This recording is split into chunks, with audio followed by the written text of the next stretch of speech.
This competition is purely for the students. If you want to participate, first you need to register yourself in the IndiaSkills competition, and whomever wins gold, silver and bronze in the national level, they get special training irrespective of whichever universities they are studying, whichever the institutions they are studying. So Media and Entertainment Skills Council is taking initiative in terms of training those students. So starting from designing that packaging, okay, right from going out, looking at the hoarding actually, so whatever the newspaper, everything and anything surrounded by you is designed by some designer actually. I think this is what is graphic design is all about.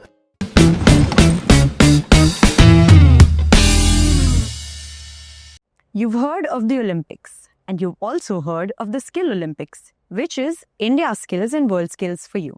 Today, I'm sitting with Mr. Sathish Narayan, who is the Chief Expert for WorldSkills in graphic design technology, having 13 years of experience training candidates who bring medals for the country and about 3 decades of experience in the industry already. It's an honor to be sitting with Sir today to understand what IndiaSkills is, what the journey is like for a student, and how you can participate. So, Sir, I'll quickly love to, ask you, what is the journey for a student, for IndiaSkills, and how does it fit into the WorldSkills ecosystem? So thank you so much for having me here in this podcast. So WorldSkills, you have already said it's been 13 years. It's very close to my heart. Okay, so as an expert, imagine if I'm feeling it emotionally attached to it. So imagine what would be the student's journey actually. Okay, so any young aspiring students who wants to become a champion, this is one of the biggest platform in the country, participating first in IndiaSkills, and then you be the champion of our country. After that, you get trained by some of the best in the business, like graphic design, technology, and some of the designers will come and train you to take you to the world level. And when you go to WorldSkills International, this competition happens once in 2 years in multiple countries. It's been happening almost for 60 years, but India has never hosted it. It is as good as Sports Olympics. Around 60 plus skills are displayed under one single roof. This competition is 4 days competition.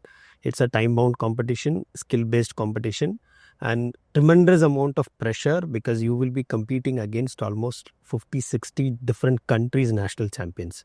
But this is unlike Sports Olympics.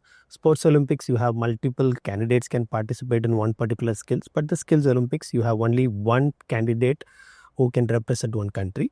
For example, skills which I represent as an expert, so graphic design skills, we have around 42 countries national champion come to WorldSkills International to compete against each other and win medals.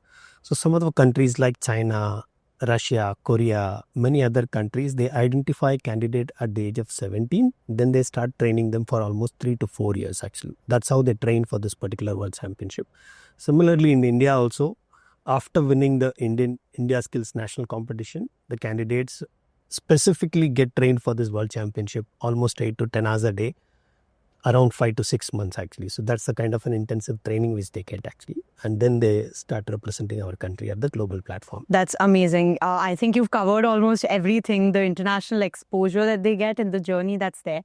But I believe that, the best that, I know about why IndiaSkills and WorldSkills is conducted, it is to promote the skills that, people are already talented in so that they can take those skills and go, worldwide, especially in the creative industry.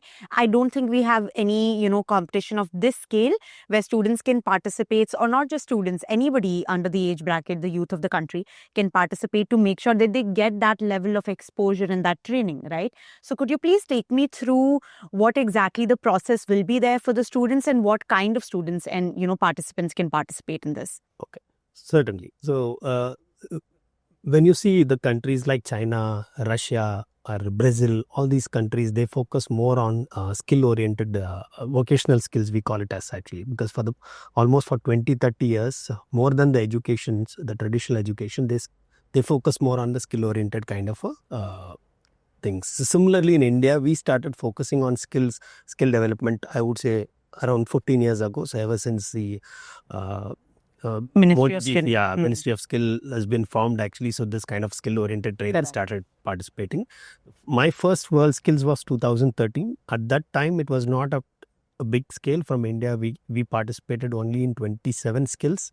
Today, we are able to participate in almost 54 different skills. Okay, so when I say from 27 to 54 in 13 years, actually, so you know the depth of it, how much focus has been given on skill development part of it, and then skill oriented training. Okay, so every skill is getting importance actually. So only in certain skills we were able to win medal at the global level, but a lot of other skills we are now getting into those skills. In India also, being a huge country, actually 1.4 billion kind of a population, so we require large amount of skilled trained man-force. This WorldSkills and IndiaSkills is playing a huge part in terms of developing the skill ecosystem in our country and developing a lot of employment opportunities. And then this is getting the country to, like, Make in India is actually growing for the past 10 years. All these aspects, it's an ecosystem by itself. Actually, it's getting developed, and all the students are getting trained by some of the best experts. They're getting exposure to the international level competitions, traveling across the globe.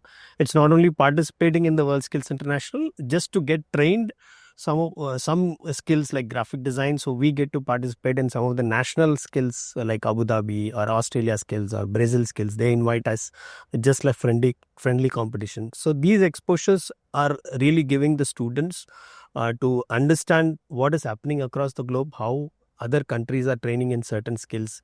So that knowledge, when we transform as an expert also, when I travel, when I meet these 60-70 countries experts, actually I get to know how they've been trained, how they pick up the student at the age of 12. So these are some things which is really I would say making us proud in terms of when we win a medal at a global level. At the same time, our skill is also day by day improving, and we were able to compete at the global level. Actually, that's amazing. And I think I'd love to get into what is the age criteria that students and participants can actually participate in, because I think our audience also knows that this is a very youth-centric competition, like you said, to grow the youth of the country, to create an ecosystem. So what is the age criteria, and are there any other eligibility, criteria that participants should be aware of?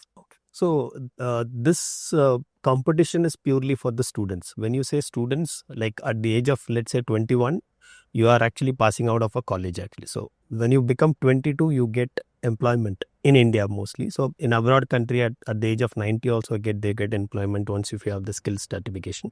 That's why across the globe, the age criteria is 22. At the time of competition, you should not cross 22. For example, the WorldSkills competition is going to happen in China next year, September. Okay, so if anybody wants to participate, you should have born after 2004 actually, 1st January 2004. So this is purely for the students actually. That's the age criteria. That's number one. Number two, if you want to participate, first, you need to register yourself in the IndiaSkills competition. There is various levels of competition. In order to reach to the finals, you need to clear minimum 5 to 6 rounds. So starting off with the first MCQ level, just to give you an example, in my skills, graphic design skills, we have approximately around 4,000 applicants every year. They compete. And from 4,000, first we shortlist by doing a MCQ online based test. And then there is a district level competition happens. Then the state level competition. From state level, we go to zonal level, then zonal to regional levels. So there are 5 regions: North, East, West, and South, and Northeast. These are the 5 regions. So 2 winners, gold and silver medal winners from each region will compete at WorldSkills, IndiaSkills national competition. So 10 students from across all these zonal. So they compete in IndiaSkills national, and whomever wins gold, silver and bronze in the national level, they get special training irrespective of whichever universities they are studying, whichever the institutions they are studying. So Media and Entertainment Skills Council is taking initiative in terms of training those students.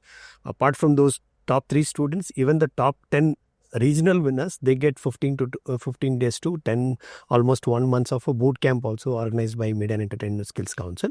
So this training, special training after winning the IndiaSkills, that will make the difference of like competing at a global level, because so imagine out of 3,000 we choose the top 3 winners, gold, silver and bronze, and they are already super expert in that particular skill. That's how they've been like selected.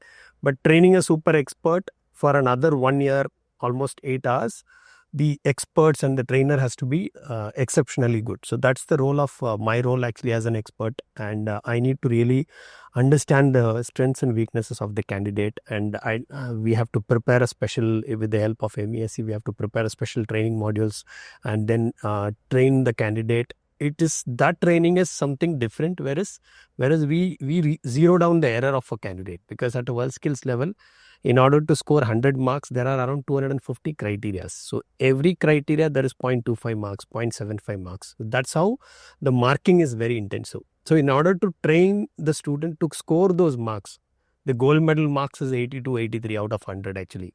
So if you have to reach 80 to 83, so every aspect needs to be trained.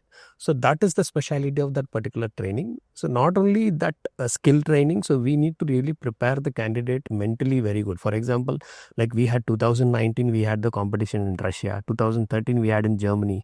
The climate conditions, first time, sometimes the national winner, he wouldn't have seen he wouldn't have stepped inside a flight also. First time he might be traveling abroad. So there is a lot of anxiety, there is a lot of pressure actually. So we need to prepare them mentally. So that's a big challenge actually. So it's not only the skill training, there is mental training, there is physical training, because they have to get acclimatized to the conditions there. So we need to actually, like when we are training, we need to adapt certain strategies so that they don't really fall sick at the time of competition. So that's the kind of a holistic training. It's been organized by NSDC and as well as Media and Entertainment Skills Council, and experts like me. So I represent graphic design, there is 3D digital game art, there is fashion designing, a lot of skills are there. So each and every experts put in a lot of thought process behind this particular training. That's how you win a medal at a global level actually.